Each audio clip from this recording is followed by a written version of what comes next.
Hola, bienvenidos a este episodio de nuestro podcast educativo. Hoy hablaremos de un tema apasionante, las aptitudes sobresalientes.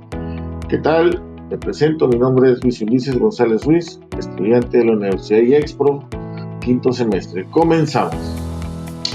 Daremos un breve recorrido que nos llevará desde la China antigua hasta los programas más recientes en México. Veremos cómo ha evolucionado el concepto de inteligencia, qué significa ser superdotado y cómo el sistema educativo ha respondido a esta realidad. Las altas capacidades no son descubrimiento moderno. Desde la antigüedad se buscaba identificar a los individuos con talentos especiales. Por ejemplo, en la dinastía Tang en China se aplicaba exámenes para seleccionar a niños brillantes y prepararlos como futuros líderes. No solo se valoraba la memoria o la lógica, sino también la creatividad y el liderazgo.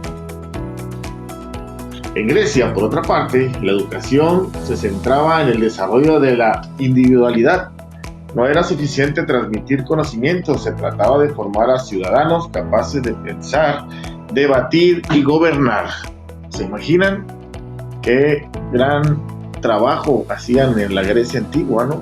A crear o orientar a personas a debatir y sobre todo para gobernar, ¿no? Qué interesante, qué interesante.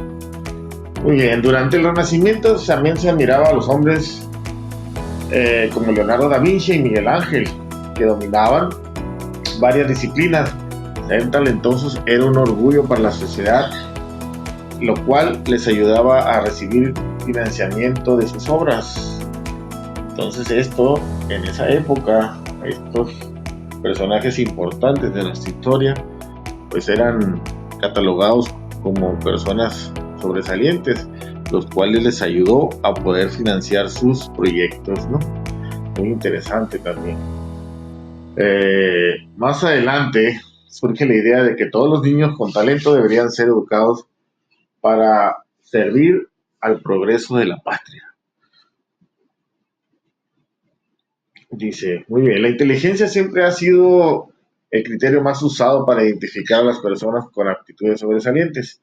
Aquí pues se piensa que una persona inteligente pues debe de ser, o una persona con actitudes sobresalientes debe de demostrarlo con sus capacidades intelectuales.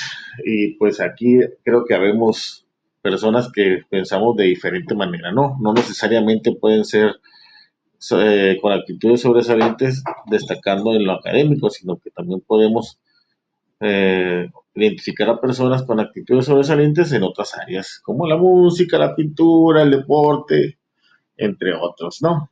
Es algo que ustedes qué opinan, a ver. Coméntenme, pónganme ahí sus comentarios, por favor, a ver qué es lo que ustedes opinan.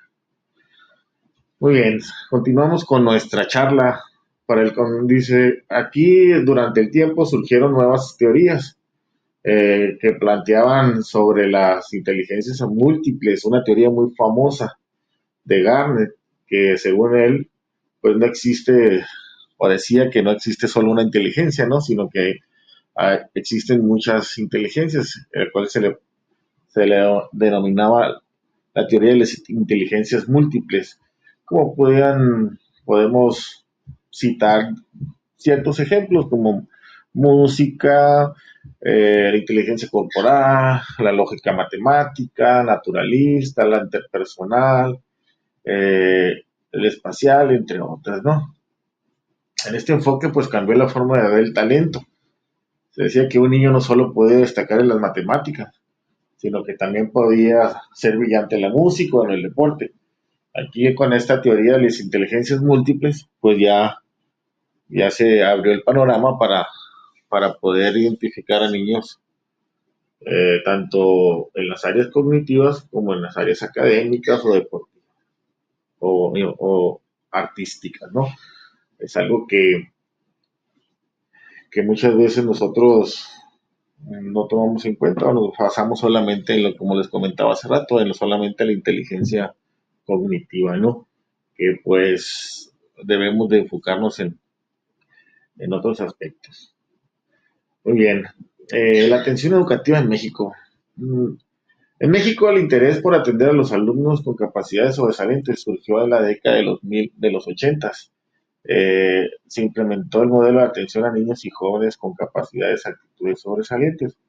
Este modelo estaba basado en la propuesta de Joseph Sully, quien afirmaba que la capacidad sobresaliente surge de interacciones de tres factores: las habilidades por encima del promedio, eh, lo que hacía referencia hace un momento, que las personas que tenían un alto promedio, arriba del estándar, eran considerados con actitudes sobresalientes. Otro aspecto es la creatividad, la capacidad que tenían o que se tiene para poder ser creativo en ciertos aspectos, ¿no? Y el compromiso con la tarea, la capacidad que se tiene para poder hacer o desarrollar tareas que se le asignaban en ese tiempo a los niños. Pues más tarde se incorporó el modelo de los talentos múltiples de Calvin Taylor, que reconocía otras habilidades como la planeación, la predicción o la comunicación. En los años 90, la SEP impulsó programas de integración educativa, los cuales muchas veces se centraron en los alumnos con discapacidad, dejando en segundo plano a quienes tenían altas capacidades. Interesante, ¿no? Podemos eh, identificar aquí que al implementar la Secretaría, pues en vez de enfocarse en los niños que tenían o daban indicadores sobre estas actitudes, ellos se fueron más en base a lo que fueron a los niños o personas que presentaban alguna discapacidad. Es algo interesante, ¿no? Entonces ahí creo que debemos nosotros de proponer o me gustaría conocer cuáles son sus comentarios sobre ese punto, ¿no? Por favor ahí en el chat escríbanme sus comentarios, por favor. También, pues también se desarrolló el Programa Nacional de Fortalecimiento Educativo Especial, donde por fin se retomó la atención a estos alumnos como una meta prioritaria. Si ustedes se fijan o podemos identificar en lo que hemos ido hablando en este podcast, creo que esto de las actitudes sobresalientes es nuevo relativamente aquí en México, o que o no se le ha dado ese impulso, esa capacidad, ¿no? Porque pues como docentes, como instituciones educativas, pues nos va a llevar a una serie de procedimientos y de trabajo que muchas veces pues no queremos o no estamos aptos para llevarlos a cabo, ¿no? En este programa se trabajaron tres fases: el diagnóstico de la situación, el diseño de una propuesta de intervención y la implementación y la evaluación con distintas escuelas del país. Eh, este fue lo que se realizó en ese programa, ¿no? También podemos mencionarles que a pesar de los avances, pues hay muchísimos retos, ¿no? No siempre hay comunidad en los programas, hace falta capacitación de los docentes y muchas veces pues las familias desconocen cuáles son sus derechos educativos de sus hijos con algunas capacidades, ¿no? Creo que me voy a enfocar un poquito más en lo que viene siendo el punto de la falta de capacitación en los docentes. Hemos vivido, hemos pasado a lo largo de la historia siempre eh, tratando de evolucionar tanto en términos como inclusión, en igualdad de género, la interculturalidad y, y sobre todo pues en la atención con niños con alguna actitud sobresaliente en este caso o con alguna discapacidad. Los programas educativos pues están enfocados en desarrollar, en trabajar con ellos y en poder identificarlos. Pero pues hemos dejado por un lado lo que viene siendo la capacitación o la orientación hacia los docentes para poder detectar este tipo de situaciones, ¿no? Sí me gustaría ahí escucharlos o leerles su opinión acerca de este tema. Sobre todo ahí si ya existen compañeros docentes que me están escuchando, pues me gustaría saber cuál es su experiencia en base a este tipo de trabajos, ¿no? Cómo ellos han podido detectar o si han encontrado o tienen ese apoyo de capacitación para poder identificar este tipo de situaciones, ¿no? Recordemos que es parte de la educación inclusiva. Entonces, sí me gustaría leer los compañeros aquí en el chat antes de que se acabe el programa, o si existe alguna pregunta, pues también podemos resolverla. Debemos de tomar en cuenta que la educación inclusiva implica reconocer la diversidad. Aquí podemos uh, darle un poco más de énfasis a esto porque estamos hablando sobre la inclusión. Entonces aquí debemos nosotros de poder identificar a los alumnos que ocupan alguna atención o necesitan algún apoyo para poder alcanzar sus aprendizajes, ¿no? O que otros, en este caso, sobre el tema que estamos manejando, pues van a ocupar desafíos de mayor reto adicionales para poder desarrollar su talento al máximo, ¿no? Que, que es una de las características de nuestros alumnos, o podemos identificar con un alumno con alguna capacidad de sobresaliencia, pues que va a necesitar o va a ocupar retos más complejos, ¿no? Para que él pueda desarrollar al máximo su talento. Bueno, también aquí podemos mencionar que si pues, existe una atención adecuada, pues estos alumnos no solo van a alcanzar sus metas personales, sino que van a contribuir al un desarrollo científico, artístico y social de todo el país, que es lo que nosotros queremos, queremos aportar al poder identificar a este tipo de alumnos, ¿no? Que realmente desarrollen su potencial y puedan generar alguna ayuda o algún cambio en nuestra sociedad. Hoy vivimos sobre el interés sobre las actitudes sobresalientes, pues no es algo nuevo, ¿no?